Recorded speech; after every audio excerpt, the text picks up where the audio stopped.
Good afternoon. I hope you're having a blessed day.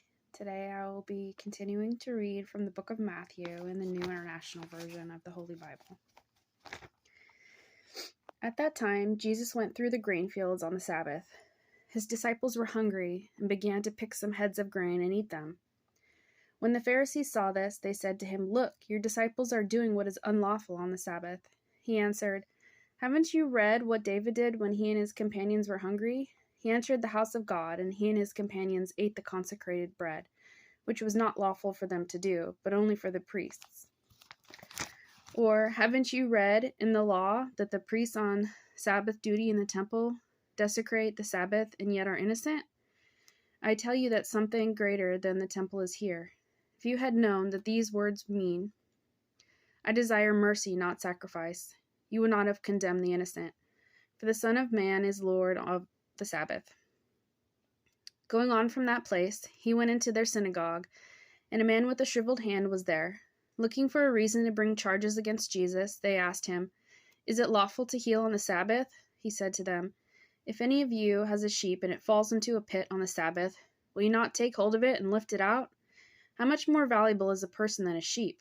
Therefore it is lawful to do good on the Sabbath." Then he said to the man, "Stretch out your hand." So he stretched it out, and it was completely restored, just as sound as the other. But the Pharisees went out and plotted how they might kill Jesus. Aware of this, Jesus withdrew from that place. A large crowd followed him, and he healed all who were ill. He warned them not to tell others about him. This was to fulfill what is spoken through the prophet Isaiah. "Here is my servant whom I have chosen, the one I love, in whom I delight.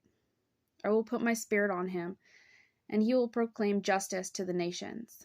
He will not quarrel or cry out. No one will hear his voice in the streets. A bruised reed he will not break, and a smoldering wick he will not snuff out, till he has brought justice through to victory. In his name the nations will put their hope." Then they brought him a demon-possessed man who was blind and mute, and Jesus healed him, so that he could both talk and see. All the people were astonished and said, "Could this be the son of David?" But when the Pharisees heard this, they said, "It is only by Beelzebul, the prince of demons, that this fellow drives out demons." Jesus knew their thoughts and said to them, "Every kingdom divided against itself will be ruined, and every city or household divided against itself will not stand. If Satan drives out Satan, he is divided against himself. How then can his kingdom stand? And if I drive out demons by Beelzebul, by whom do your people drive them out? So then they will be your judges. But if it is by the Spirit of God that I drive out demons, then the kingdom of God has come upon you. Or again, how can anyone enter a strong man's house and carry off his possessions unless he first ties up the strong man? Then he can plunder his house. Whoever is not with me is against me, and whoever does not gather with me scatters.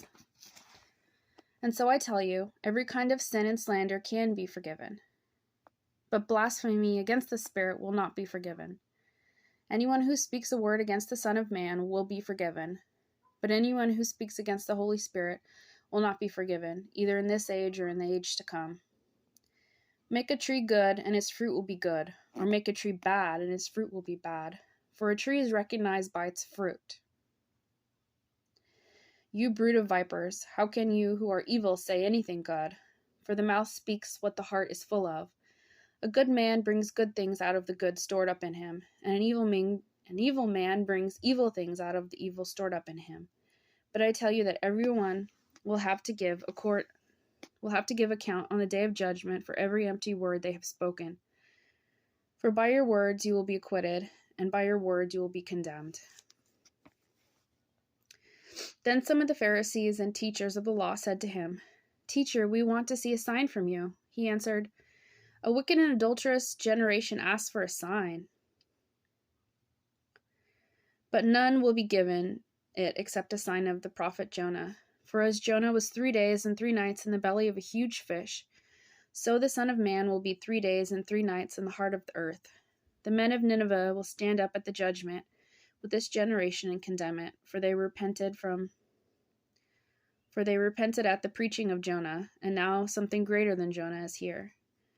The queen of the south will rise at the judgment when the generation and condemn it.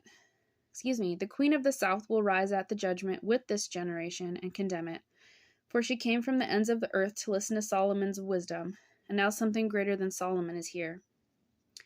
When an impure spirit comes out of a person, it goes through arid places seeking rest and does not find it. Then it says, I will return to the house I left. When it arrives, it finds the house unoccupied, swept clean, and put in order. Then it goes and takes with it 7 other spirits more wicked than itself, and they go in and live there. And the final condition of that person is worse than the first. That is how it will be with this wicked generation. While Jesus was still talking to the crowd, his mother and brothers stood outside wanting to speak to him. Someone told him, Your mother and brothers are standing outside wanting to speak to you. He replied to them, Who is my mother and who are my brothers? Pointing to his disciples, he said, Here are my mother and my brothers.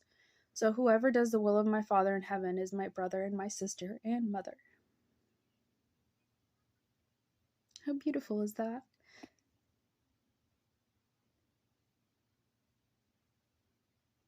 That we could be siblings and mothers of Jesus.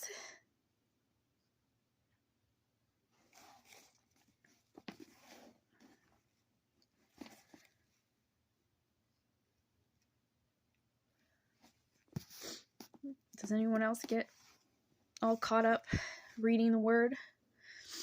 Feeling like Jesus was talking just to you? I do. I feel like he wrote this book just for me sometimes.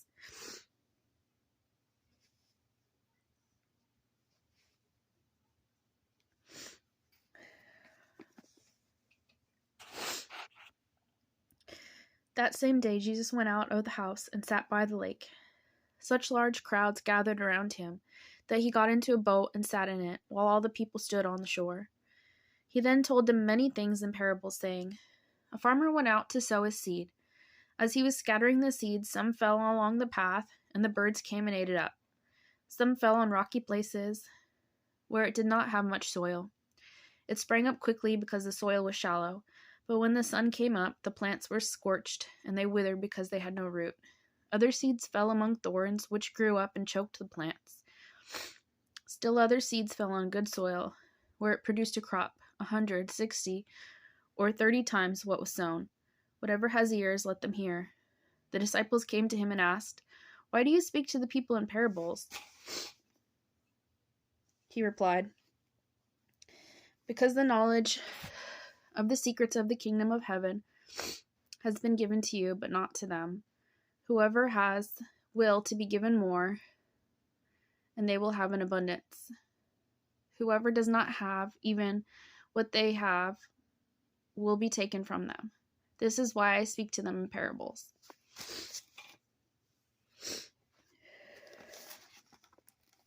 Though seeing, they do not see. Though hearing, they do not hear or understand. In them is fulfilled the prophecy of Isaiah. You will be ever hearing, but never understanding. You will be ever seeing, but never perceiving. For this people's heart has become calloused. They hardly hear with their ears, and they have closed their eyes.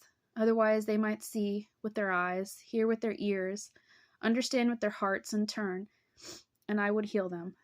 But blessed are your eyes because they see, and your ears because they hear. For truly I tell you, many prophets and righteous people longed to see what you see, but did not see it, and to hear what you hear, but did not hear it.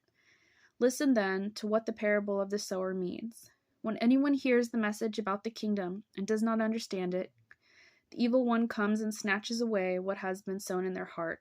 This is the seed along the path. The seed falling on rocky ground refers to someone who hears the word and at once receives it with joy. But since they have no root, they last only a short time. When trouble or persecution comes because of the word, they quickly fall away. The seed falling among the thorns refers to someone who hears the word, but the worries of his life and the deceitfulness of wealth choke the word, making it unfruitful. But the seed falling on good soil refers to someone who hears the word and understands it. This is the one who produces a crop, yielding 100, 60, or 30 times what was sown.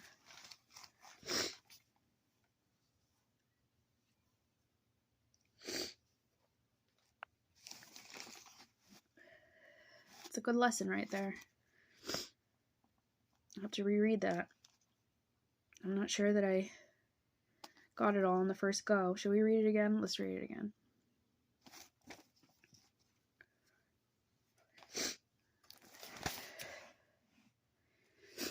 Listen then to what the parable of the sower means.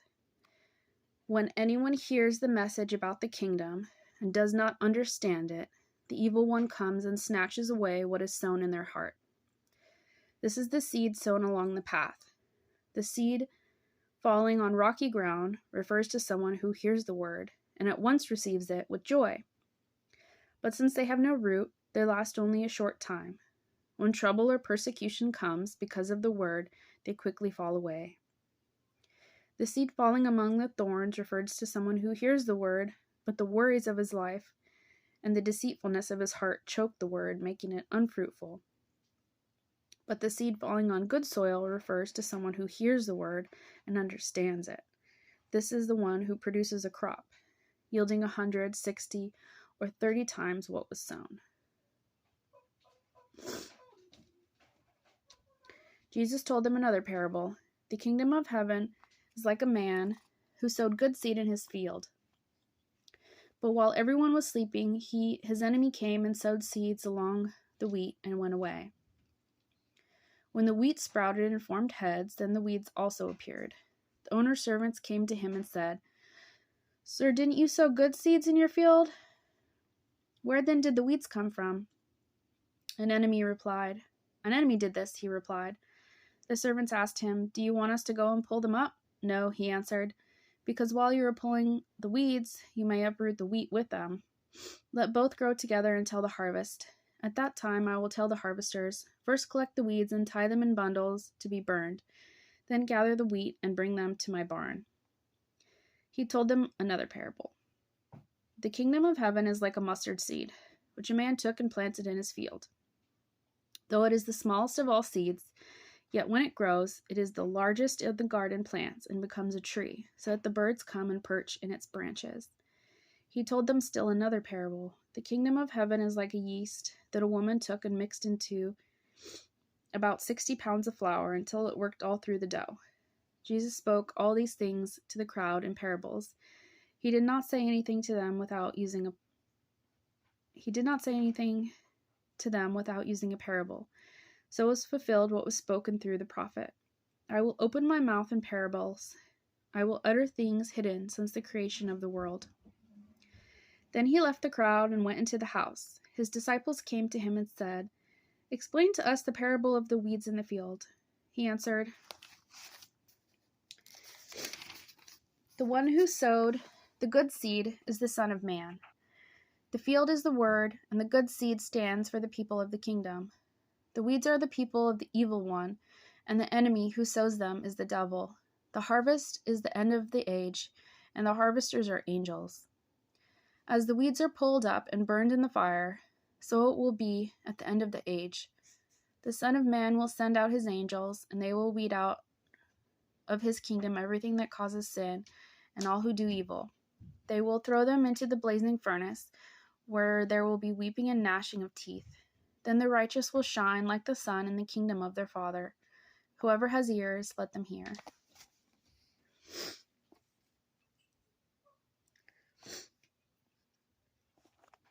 The kingdom of heaven is like treasure hidden in a field. When a man found it, he hid it again, and then in his joy went and sold all that he had and bought that field. Again, the kingdom of heaven is like a merchant looking for fine pearls. When he found one of great value, he went away and sold everything he had and bought it. Once again, the kingdom of heaven is like a net that was let down into the lake and caught all kinds of fish. When it was full, the fishermen pulled it up to the shore. Then they sat down and collected the good fish in baskets, but threw the bad away. This is how it will be in the end of the age. The angels will come and separate the wicked from the righteous and throw them into the blazing furnace, where they will be weeping and gnashing of teeth. Have you understood all these things? Jesus asked. Yes, they replied. He said to them, Therefore every teacher of the law who has become a disciple of the kingdom of heaven is like the owner of a house who brings out of his storeroom new treasures as well as old. When Jesus had finished these parables, he moved on from there. Coming to his hometown, he began teaching the people in their synagogue, and they were amazed. Where did this man get his wisdom and these miraculous powers? They asked. Isn't this the carpenter's son? Isn't his mother's name Mary? And aren't his brothers James, Joseph, Simon, and Judas? Aren't all his sisters with us? Where then did this man get all of his things? And they took offense at him. But Jesus said to them, A prophet is not without honor except in his own town and in his own home. And he did not do many miracles there because of their lack of faith. Well, I think that's about all I've got for now. I hope you guys are having a great day. I know I am. God bless you.